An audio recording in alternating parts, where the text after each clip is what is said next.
Okay, cool.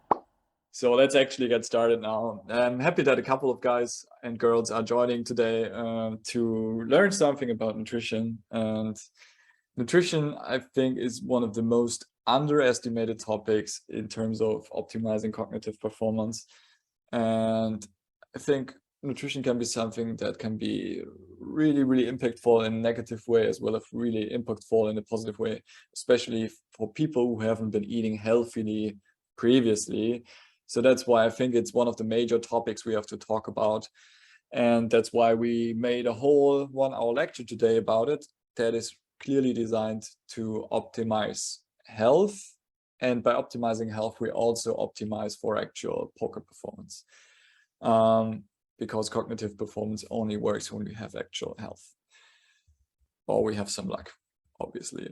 So if you guys have any questions throughout the next, I don't know, 45, 60 minutes, whatever, how long we're going to take, I just try to keep it short for you, informative for you. Send out the questions. I won't be realizing there are questions all the time, but every now and then I'll be having a look at it. So reasons to talk about nutrition are multiple. So first of all, yes, there's the health impact, and there's also the impact when it comes to optimizing body composition. So when you want to lose weight or when you want to gain some muscle, but overall it's just about general health, and most importantly about optimizing poker performance as well. Another aspect that is really important is emotional balance, because we can also, with very poor nutrition, see that people have more feelings of anxiety, they are easier stressed, and there's a couple of things we can do in the long term or in the midterm to optimize our emotional balance as well. So I think nutrition has huge impacts, because can be, on the one hand, a lack of physical energy and wakefulness, a lack of mental energy and presence, a lack of emotional balance and clarity, or can be the opposite. You can be full of energy, full of physical energy and full of wakefulness, full of mental energy and presence at the poker table or wherever you need that presence. And it can lead to emotional balance and clarity as well. So what we're going to talk about today is what can be the difference between having a lack of all these and how we can get full of energy physically, mentally, as well as some really good emotional batteries. So nutrition can be the difference between filling ourselves with unnecessary calories that lack micronutrients, and we're going to talk about micronutrients in a little bit, or with fueling our body to really give the body what it needs in order to perform really, really well.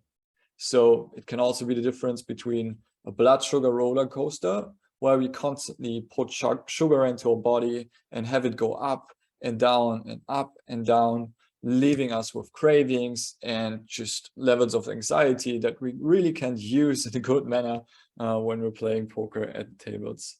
So, and when you eat, so in what kind of setting you eat, whether you are stressed out at the poker table or actually with friends or with family, can also have a huge impact on our digestion. So when we decide to eat something while we play, for example, we want to make sure that it is something that is easily digestible and that isn't too big on our stomach and too bad on our stomach when we eat too much. Because when we eat something really fatty, for example, while we're playing poker, digestion is really, really impaired. But we're going to go deeper into this into a little bit. So I know you guys like poker, so I think in terms of nutrition, we can talk about some GTO solution that is a basic that we can think about, and then we can deviate from the GTO solution when we want to exploit something. So I really like to think about it as in poker.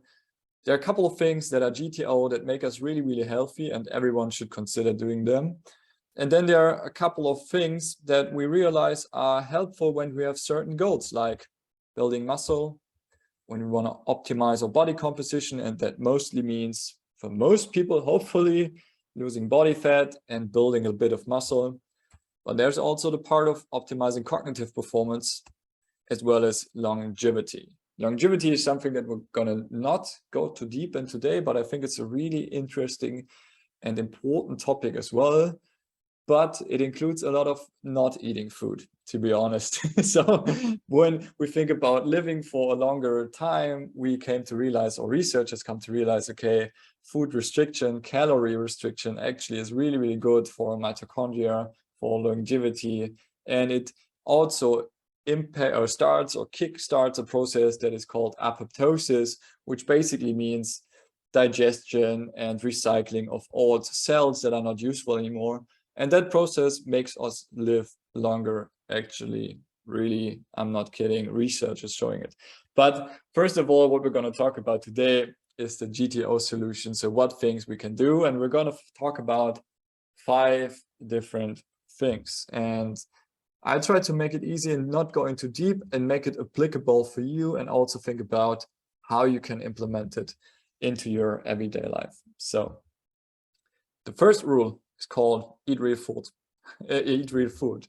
And it sounds a bit weird, but it's actually something logic, because when we look at the industry and what we get in the supermarket, there's actually a lot of stuff that is not actual real food. It's made up of different chemicals. It's done in an industry, and it's not actual food that was grown because it is food. So first rule is eat something real, and we're going to look at what this means in a little bit. But first of all, we're going to talk about the 3 different macronutrients that are there. And I'm not a big advocate of thinking, oh, you have to go low carb, or you have to go high carb, or you have to only eat meat or whatever.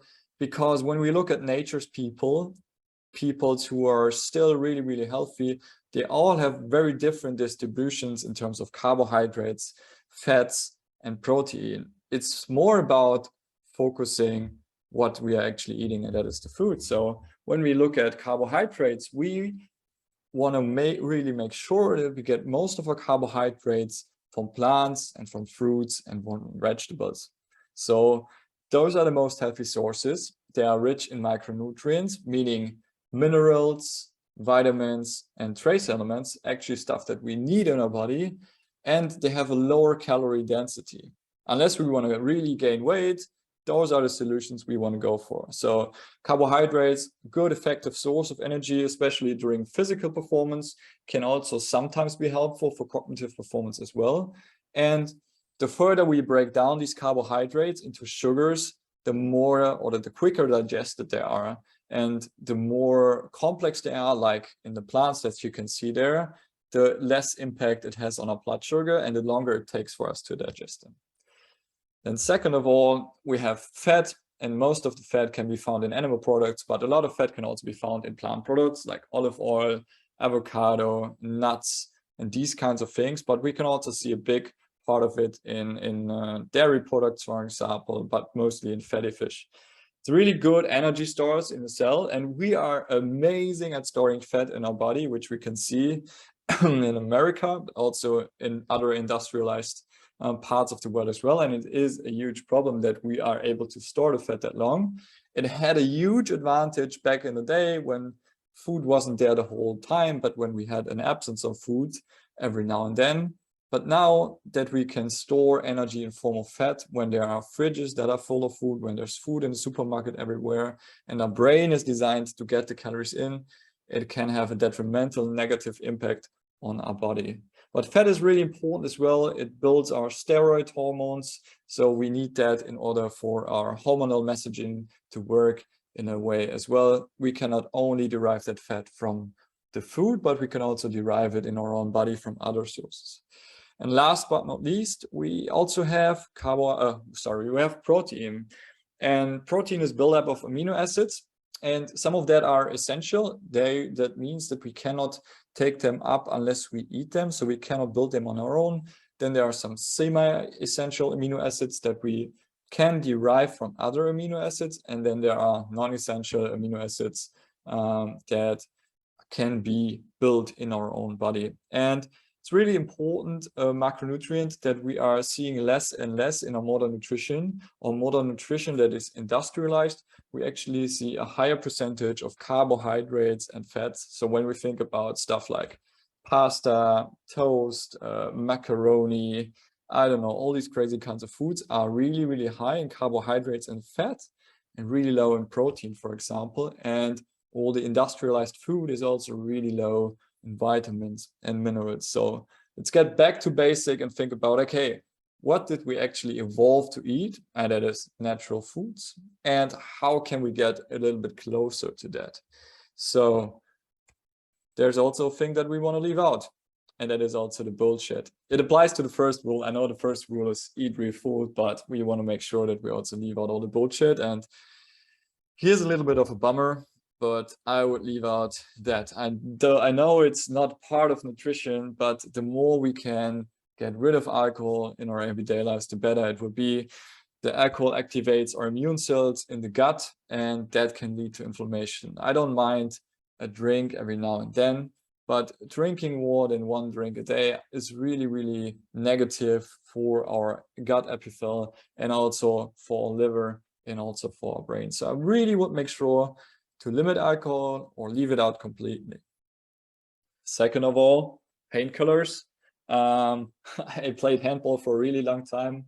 And yeah, there were times before a match that I took painkillers because something was hurting. So I was a really stupid guy back in the day. I'm not saying that I'm not stupid now anymore, but back in the day, I did this so I could play handball.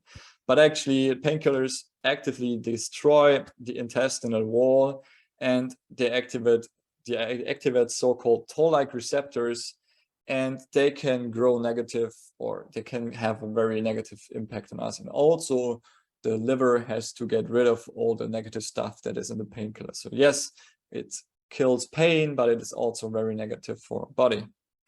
Third thing, processed vegetable oils.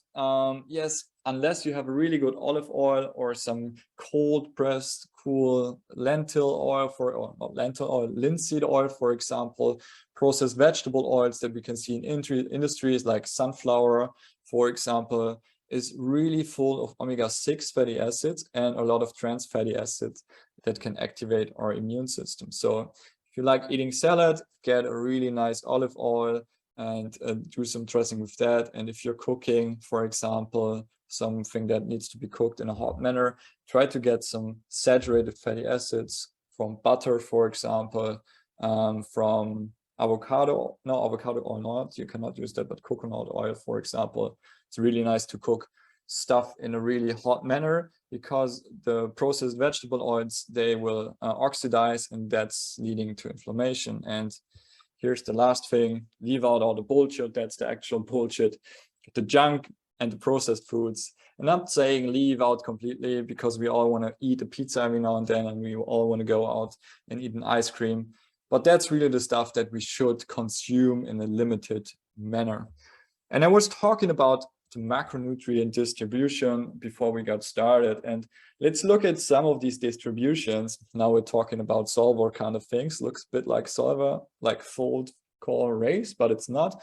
It's the distributions because of what people are still eating, who are still living like in, like before industrialized country, like in industrialized ages.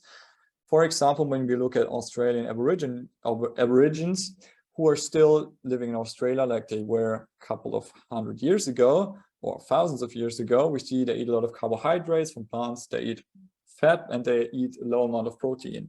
But the carbohydrates are a lot derived from plants. And when we look at Eskimos, they eat a lot of fat, they eat a lot of protein, and a very low amount of carbohydrates, because there aren't that many carbohydrates, so plants in Alaska, for example. So when we look at what's going on right now, we see that in America, the distribution is like, it's pretty well distributed, a lot of carbohydrates, but the thing is, it's not from plants, it's mostly from pasta, it's from all the toast and bread and these kinds of things. So really carbohydrates that have a high sugar amount and are low in fiber, for example. So looking at this, there's no, oh, you have to eat low carb, you have to eat high carb, you have to only eat plants, you have to only eat XYZ.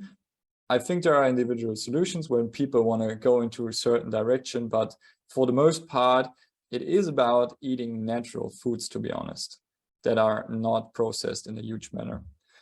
So I'll take a sip of water. Are there any questions for you guys already?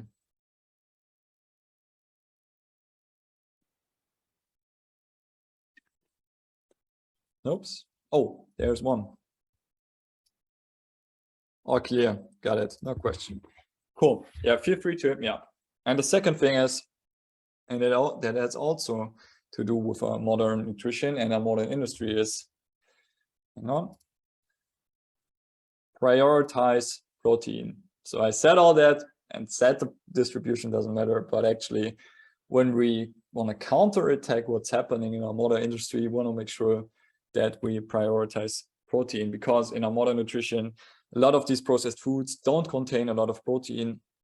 They are high in sugar, they are high in fat, and that indeed is a killer combination for your health. And we'll get to poker performance in a little bit, but I really want to make this clear. So there's a really cool book that I enjoy. It's called the PE ratio, and that basically means the protein to energy ratio. And what we have in our modern nutrition is a lot of food that is high in energy, but low in protein. And protein is the macronutrient that is the most satiating. So when we eat a lot of protein, for example, when I eat some eggs in the morning, I will be full for days. No, not full for days, but I'm actually going to be full for a really long time. And I won't get a lot of cravings. And also, if I want to lose weight or maintain weight, I didn't get a lot of energy in the same process, unless I put olive oil and maybe some more food onto it, which I do, obviously. And then when we look at meat, for example, we see a very high PE ratio, a high amount of protein per energy. So that also means we get a lot of protein in, we are very satiated, and also at the same time, we did get less calories, which is also a big thing. So let's look at how much protein actually makes a lot of sense. So we have different goals, for example. If we are very active, so let's say we work out every second day or so, we have an active lifestyle and we want to lose some weight, the best way to realize this is think about how much, is thinking about getting 1.5 to 2.2 grams per kilogram of body weight. So if I look at me, for example, at 80 kilos right now, if I want to be at 2 grams per kilogram, 160 grams of protein, if my goal was to lose weight while staying very active. And then also I have to think about, okay, how do I get the rest of my calories in? If I'm just very active and want to maintain weight, we need to have a little bit less percentage of protein, because the higher the energy, the higher the amount of protein we get in, the better it is to just be satiated and to lose weight. And also, while we digest protein, a lot of heat is being exposed. So not all the calories that we are taking in is actually stored in our body. When we eat protein, the highest percentage compared to carbohydrates and fat is actually being expressed into heat, and so not energy that we are storing. If we want to go for weight loss and we are not very active, also a high amount. And if we live a sedentary lifestyle, we can eat a little bit less of protein, but I actually wouldn't agree very much with that, because first of all, we don't want to live a sedentary lifestyle. We want to be outside in nature and working out. I think that makes a lot of sense. And especially if we don't, we want to make sure that we need a stimulus for our muscles to stay there. And therefore, protein is actually a really, really good choice. So what do you guys think are actually good sources for protein? What's going on? Simon, yes. Yes, I would agree, Lara. It has a high amount of protein and also a high amount of fat, a lot of omega-3 fatty acids, which we're going to talk about in a bit. Yes, chicken is a good example. Eggs, yes. Nuts and eggs, I agree and disagree, because nuts are also really high in fat. So if you want to make sure, let's say we want to optimize for body composition and we want to get all of our protein in via nuts, for example, we will also consume a lot of calories and a lot of fat. So it might be something, yes, part of our nutrition, but not the optimal solution. Beans, lentils, yeah, if you want to look at the plant-based sources, for sure, beans, lentils, are really good sources, especially if we're veggie or vegan. But we really want to make sure that we also cook them in the right manner. So we actually put them in water and let them into water overnight and then cook them the next day, because there are also some anti-nutrients in there, which can also be somewhat bad for our stomach. Organ meats, yes, high in protein, super high in B vitamins. You know what you're talking about. Nuts as a snack when we're playing, yes, but we're going to talk about snacking in a bit. Milk, yes, milk's also really high. Milk's not the optimal, I believe. It can be one part, like also yogurt can be, and also pork. I don't know if that's the right thing. Yeah, so really good stuff. I'm just reading, Lara. 1 ounce of nuts per day, great to decrease heart disease risk. Yes, and I think a lot of that is because there's also some omega-3 in there, which is really good for our cell membrane and also for our brain and anti-inflammatory. So yes, and also I would believe there is an epidemiological advantage, because people who eat nuts, I believe, have a better nutrition overall. So if you think about, okay, I'm not snacking potato chips, I'm snacking nuts, maybe I'm considering other optimal options for my nutrition as well. So yeah, good stuff. You guys know what I'm talking about. So let's put in some examples that I put together. So for example, when we want to have, let's say, 3 grams of protein, we can get 150 grams of pulses, chicken breast, 30 grams of Greek yogurt, 1.5 pints of milk, eggs, salmon, steak. Cottage cheese is also a really nice option. And then there's also the supplement part. There's whey protein, for example, which I believe is one of the greatest inventions in terms of optimizing protein. It satiates you. It really has a lot of good essential amino acids that kick off your protein synthesis, so muscle growth. So yeah, you have options, and there are a lot of plant-based options. But when we actually look at it, we see that a lot of those proteins are coming from animal products. So any questions regarding that topic? Otherwise, we're going to hop into the third pillar.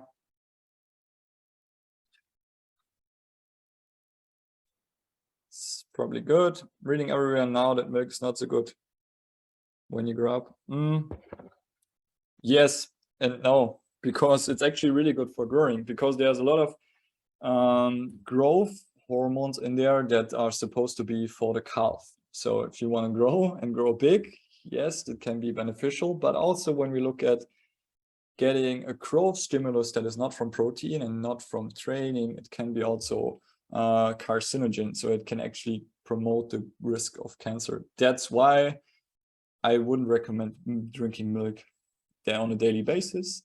Some people don't drink milk at all, and I think that's totally fine. But I think like drinking milk once or twice a week or so is actually okay, unless you are lactose intolerant, then it's probably mayhem, so you shouldn't do it. But I think it's something that it goes into the list of stuff to avoid, but not to leave out completely if you want to drink it. Okay. Let's go into omega-3 fatty acids. So that's the first thing we're going to talk about, because it's clearly underrated and it's really, really important for the health of our heart. And that's what Laura already said. We see the nuts, the walnuts, the almonds, and also I think that's said in English. I think it's linseed. I'm not sure, but yes, some of these seeds are actually high in an omega-3 fatty acids that is called ALA.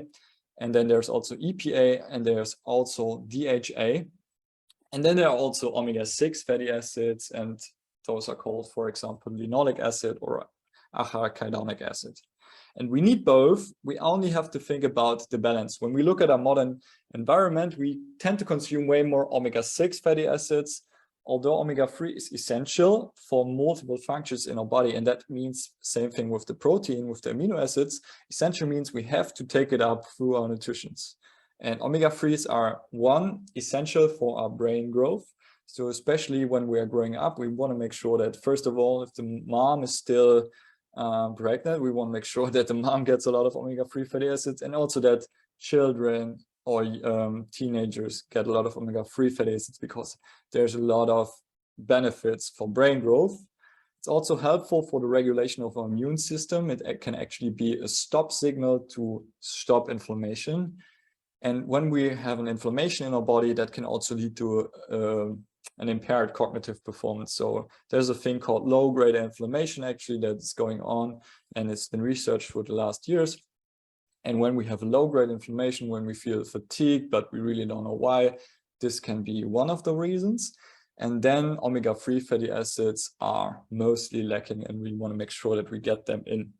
And it's also a building block for our cells, so it makes up the cell membrane that goes around a couple of these cells. So when we overconsume omega-6 fatty acids, it looks like this. We have a state that is pro-inflammatory, more inflammation, cell growth, and by that I mean cell growth, potential risk of cancer, increased blood pressure as well, or a reduced glucose uptake to the muscle, so also a risk factor to develop diabetes. So really something we want to avoid. But when we look at it the other way around, and we have a higher ratio of omega-3 to omega-6, we see an anti-inflammatory effect, we see a cell growth that is reduced, and we see improved energy uptake to the muscle, and by also influencing our immune system, we see better wound healing. So one thing we can do is to start eating and drinking less refined oils, getting rid of sugar and fast food products, and eat more natural foods with an emphasis on sometimes seafood. If you are not vegetarian or vegan, then it's really something to think about. We also see improved cognitive function, yes, last but not least. So that's the one we should also mention. And we can think about getting at least 0.5 to 2 grams of omega-3 fatty acids on a daily basis. And you can hardly get that with food. It's actually easier to get it as an oil or as a capsule, to be honest. So if there's one supplement that I would recommend to everybody is look at your omega-6 to omega-3 ratio or omega-3 index in your blood and get some omega-3, because I think it's crucial. But if you don't want to get supplements, it's still recommended eat some salmon, some mackerel, tuna, sea bass, and so on. Also in algae, we can find something, and also in oysters. And we can get ALA, the first omega-3 fatty acid that we've talked about, also from flaxseed, from chia seeds, and from walnuts. The transition from ALA to EPA and DHA is actually very ineffective.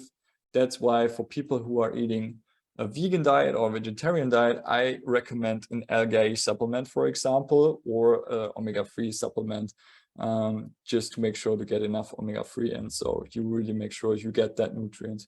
But other than that, a lot of people who are not on a vegan or vegetarian diet are also not getting enough omega-3. And I get my omega-3 index checked, for example, every year. So now we're talking about something, unless you guys have any questions, that is more relevant for poker. I think all of these are relevant for poker, because if we have like a good, healthy, standard diet, we can also start feeling a lot better. And that's also the feedback that I get from my clients. Once they get off a shitty processed diet, doesn't matter if they're vegan, vegetarian, or eating also meat products, they are feeling better right away because they're eating less processed bullshit. So don't snack unless you are really active, and really active or very active. Yeah, you can also say just active. So if you're outside in nature, taking a lot of walks, or if you're working out a lot, you can be snacking.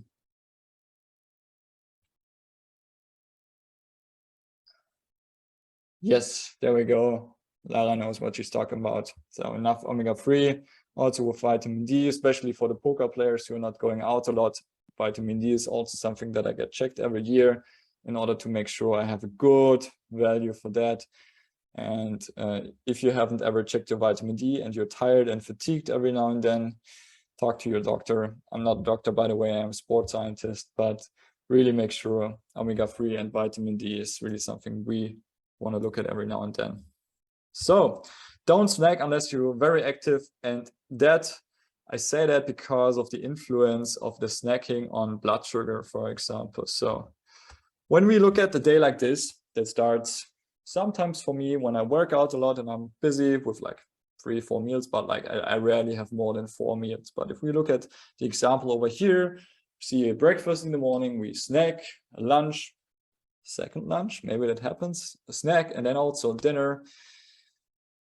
Then we can actually derive a couple of problems, unless you are riding the Tour de France or are a very ambitious athlete, for example, that will not be optimal. So we can actually look at the difference between this and that, which can be one form of intermittent fasting. I'm not saying intermittent fasting is perfect and the solution for all, but it can actually create a system or a state where blood sugar is more stable, where you're actually burning a lot more fat during the time you're not eating, and you're actually getting a better cognitive performance. I'm not saying you need to be intermittent fasting for anything, let's say also for optimizing body composition, because people who are used to eating very, very frequently will have a hard time going from 5-6 meals a day to 2 or 3 meals a day, because that can also cause a lot of stress. But fasting in some or another way is actually really, really important every now and then. So I do fasts every 3 months for 3 days, for example, and I sometimes do intermittent fastings. But now that I'm working out a lot as well, it's tough for me to get all the calories in, so I'm actually having breakfast most of the time. So why is that important? Every time we eat, our body releases insulin from our pancreas, and insulin actually makes the blood sugar go from our blood into our cells, mostly our muscle cells, but also other cells. So most of our cells need insulin to take up glucose. And if we then eat too frequently, our cells can become insulin resistant. So that means there are a lot of receptors on our cells that can receive insulin, and then they can make sure that canals go outside to get the glucose out of the blood into our cells. And if we have less of these receptors, more blood sugar will stay in the blood and less of that will go into our muscle cells. Now we're going a little bit deep, but it's actually really important. We're going even deeper.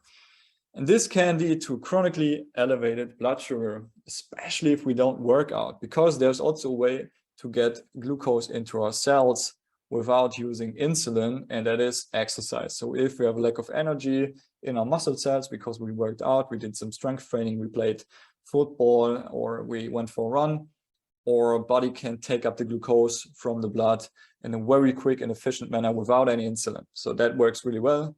But if we snack a lot and we don't move, yes, fuck that. A lot of people have diabetes. I think, like, I don't want to say the numbers, but it's way too many people have a way too high blood sugar. And that's because we're eating too frequently and we're eating bullshit and we're not moving enough. And that also leads to a lack of cognitive performance, because it can lead to a loss of metabolic flexibility of the brain.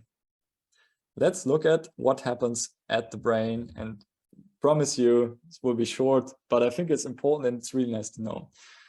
The brain is one of the organs who can take up glucose, so sugar, without insulin. We have GLUT1 canals that can take it up without any other transmitter or any messenger that we need. Everything's fine when our blood sugar is reasonably low, like that. So let's say 80 milligrams per deciliter.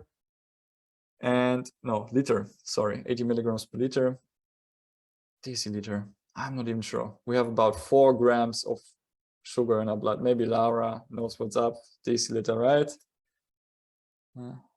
Oh, there's a question. I noticed it when I'm getting snack deep in the tournament. I usually spew my stack out and don't know it because yes, milligrams per deciliter. We have about 5 grams if we have about 5 liters of blood.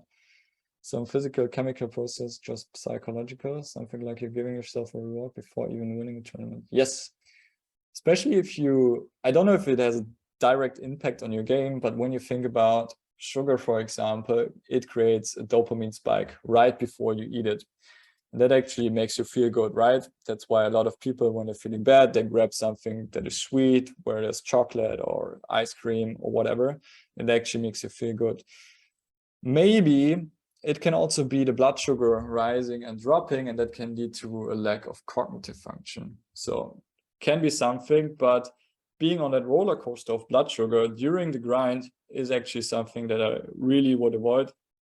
I would actually only do it when I'm really, really tired and it's a really fucking amazing final table that I want to play at my best, and being a little bit more excited and keeping that excitement up is important. But in general, during the grind, I would have one easily digestible meal before, and then maybe one snack during the session. If it's a long session, maybe after 4 hours or so, for example, but not that every 5-minute break we will be eating something really. So we want to try to avoid that. So let's look at the blood and the brain again. So here's the blood, there's the glucose, and here through the blood-brain barrier goes the glucose via those GLUT1 canals into our brain, where it can be used.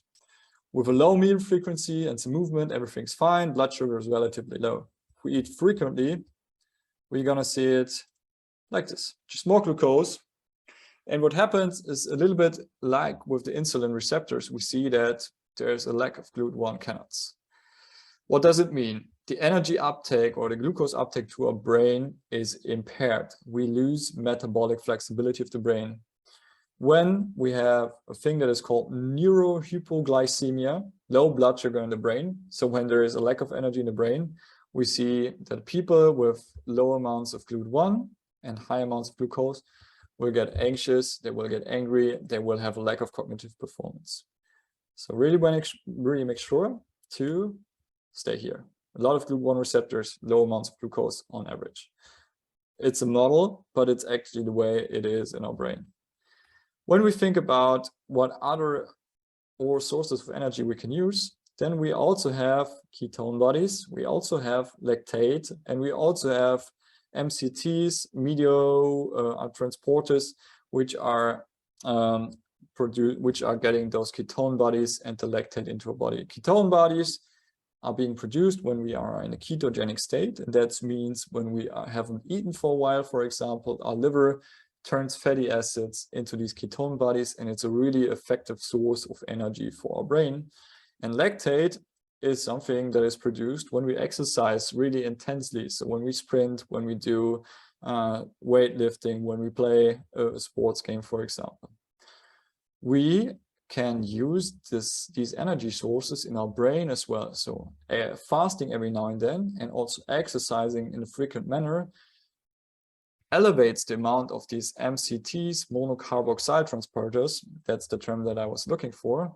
And our brain can use a variety of different energy sources when we are fasting more often, and when we are working out more often, and when we are eating less frequently. So we went a little bit deep into this one, but I think it's just such an important model to look at when we talk about health of the brain, and also a big amount of emotional balance that comes with it. And then also cognitive performance. I believe it's has one of the biggest impacts there too. Cool. When we don't exercise and we never fast, we also see that MCTs go down, and that's when problems starting to occur. That's also why people, when they start eating more healthily and less frequently and working out more often and fasting every now and then, generally are more balanced, they are more calm, and they have just a better energy uptake to their brains. So how often we eat, and when we eat matters. So unless you are an athlete or really exercising vigorously 3 to 4 times a week, for example, then you can limit your food take to 3 or maybe even sometimes 2 times a day. And fasting every now and then makes a lot of sense to regain that metabolic flexibility that I just talked about. You can eat within 8 hours of your day. It's not mandatory, but if you haven't tried it, try it out and see how you feel. The first time I did it 4 or 5 years ago, I was realizing that I skipped breakfast in the morning, and I had amazing cognitive performance for all of my productive tasks in the morning until I had a really good lunch, salad, eggs, some salmon, some vegetables, and after that I was still feeling fine. Also, a good thing to do is move before you eat, because then we can take up the energy without insulin, and that creates better blood sugar, and that also leads to us being more metabolically flexible and our digestion is also improved when we have moved before. So I don't mean like insane exercise, but just taking a walk or doing some stretching before also helps us calm down, and being in that more calm system, we can digest in a better way.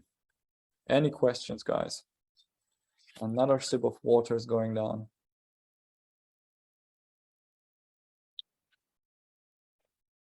Maybe you've just fallen asleep already, I'm not sure. But we're going to talk about one more thing before I let you guys off the hook.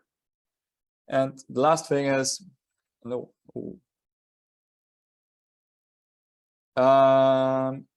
If you are used to it, Lila, yes, I would recommend playing fasted. Yes. And if you, it sounds like a really German name. So if you're playing an early schedule from Germany, for example, I definitely recommend it. Fasting in general, 16, 18 hours a day is great. And when you're working, for example, I think it is also great if you still manage to get enough calories in throughout the day. Does that answer your question? Yes. Okay, cool. Very good. Last but not least, water, underrated, also overrated sometimes, but mostly underrated. I think it's a really crucial topic. And I also work in a rehab center with people who are elderly, who are having a hip replacement, a knee replacement, and they are not getting enough water in. What's actually recommended is about 30 to 40 milliliters per kilogram body weight per day if we're not moving. So when I look at 77 kilograms body weight, when I prepared the presentation, I should be drinking 2.3 to 3 liters, 2.3 to 3 liters on a daily basis. But if I'm exercising and I'm sweating, I need more water because I'm excreting a lot of water as well. So I'm also excreting a lot of minerals, sodium, potassium, calcium, magnesium. And I sometimes do something that is recommended to all people when I feel like I have a lack of minerals. So I'm developing a mild headache, or when I'm not feeling energized, I'm trying something like this. It's in German, but that's the product that I'm using. I'm not promoting anything here, but it's actually like a mineral that it's a powder that you can dilute into your water and then you just drink it. There are multiple companies out there. I think Element is a great company that does this, I think more on the US side of things. But make sure to get enough sodium and potassium in, as well as calcium and magnesium. Those are very important minerals that we need in our body on a daily basis. And if we feel like a lack of energy, if we feel we have a headache, one thing we can try, because it's really cheap and it makes a lot of sense, is just getting some water that is diluted or set up with some minerals as well. So last but not least, the closing slide. So 5 rules to optimize your poker performance. And there's no crazy freaking biohack to that. I worked with a lot of poker players throughout the years, and they were all coming from shitty diets. And once they started eating real foods, satiating themselves with protein, consuming omega-3s, they didn't snack a lot during the sessions, and they drank a lot of water, and they started working out and sleeping properly and seeing their friends, they felt better and they performed better, obviously. So that's the closing slide. If you really want to make sure to get better at poker and have a good cognitive performance, also optimize your studying. It makes a lot of sense to look at these aspects. And I think nutrition is damn underrated in terms of optimizing cognitive performance. So any questions from your side, guys?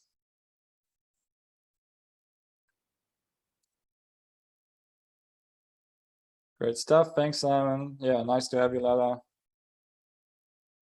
Okay. So we only had three participants, but that's all cool. You guys were happy. Also, if you have another questions, the webinar comes back to your mind. Feel free to, I don't know what's it called, to friend me on Discord or post it in the Pre-Flop Academy channel. That's called Optimizing Poker Performance, I believe. Just send out the questions. I'm checking it out every now and then. If you have a personal question, I'm happy to also give some quick feedback, no worries. And yeah, other than that, have a good day. And yeah, have a good one. See you soon, guys.